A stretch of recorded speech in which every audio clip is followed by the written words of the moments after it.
itu adalah topik lain yang juga hangat selama sepekan terakhir. Saya juga masih bersama Mas Bawono Kumoro, peneliti Indikator Politik Indonesia.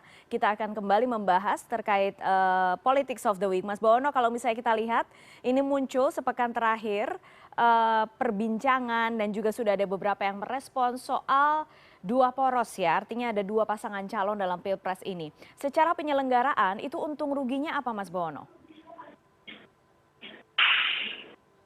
Ya, sebenarnya isu dua poros ini isu yang sebenarnya sudah muncul beberapa bulan lalu ya, bulan November. Ketika pada satu kesempatan Pak Jokowi menggandeng Pak Ganjar dengan Pak Prabowo dan sebuah kesempatan kunjungan kerja ke petani di Kebumen kalau saya tidak salah ketika itu ya. Kemudian saat itu muncul kemudian ada isu Pak Ganjar dengan Pak Prabowo akan berduet gitu ya.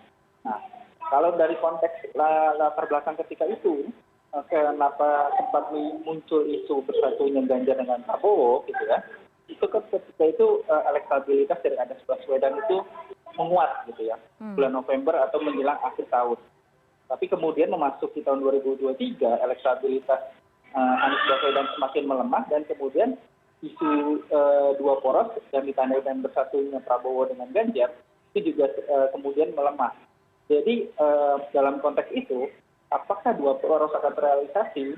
Menurut saya akan sangat tergantung pada misalnya, terutama seberapa akan bersaing elektabilitas dari Anies Baswedan dalam 1 bulan mendatang ini menjelang pendaftaran pasangan calon di 19 Oktober sampai 26 Oktober mendatang. Kalau misalnya elektabilitasnya Anies Baswedan tidak kunjung naik secara signifikan dan kemudian di saat bersamaan elektabilitas antara Pak Prabowo dengan Pak Ganjar itu masih terus ketat neck to neck gitu ya dalam margin of error, saya kira peluang terbesar adalah kemungkinan 3 poros pasangan calon. Nah, apakah untung ruginya bagi publik terutama ya? Tentu saja 3 pasangan calon atau semakin banyak pasangan calon itu semakin baik bagi publik karena publik disuguhkan pada pilihan-pilihan calon pemimpin nasional yang beragam. Kan partai kita itu ada 9 di parlemen. Betul. Yang ya tentu publik akan bertanya-tanya, masa dari 9 partai cuma bisa menghasilkan 2 pasangan calon? Paling tidak kan harus 3 pasangan calon gitu agar publik memiliki pilihan yang banyak. Tentu ada yang berargumen tentu saja dari sisi anggaran akan lebih menghemat kalau 2 pasangan calon. Tapi kan demokrasi tidak bisa dilihat dari sisi penghematan anggaran. Nah, inilah demokrasi gitu.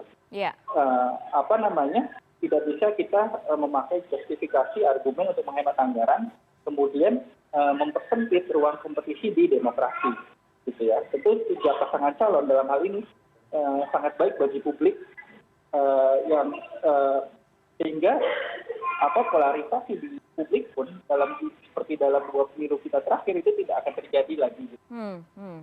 Tapi ada yang mengatakan juga sebenarnya kalau misalnya nanti betul-betul terwujud 2 poros ini, polarisasi akan semakin meruncing. Ya, memang otomatis kalau 2 pasangan calon, polarisasi akan terbentuk sejak awal gitu Mbak Putri ya.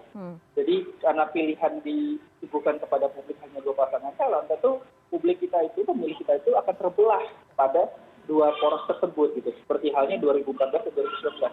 Tapi kalau lebih dari 2 pasangan calon, katakanlah 3 pasangan calon gitu ya, polarisasi itu bisa diminimalisasi dampaknya gitu ya. Dan tentu saja pembelahan yang terjadi di pemilih kita di akar rumput gitu ya dan di tingkat massa itu tidak akan setajam ketika 2 pemilu terakhir kemarin. Jadi 3 pasangan calon menurut saya adalah opsi yang paling baik bagi publik gitu ya untuk pemilih kita.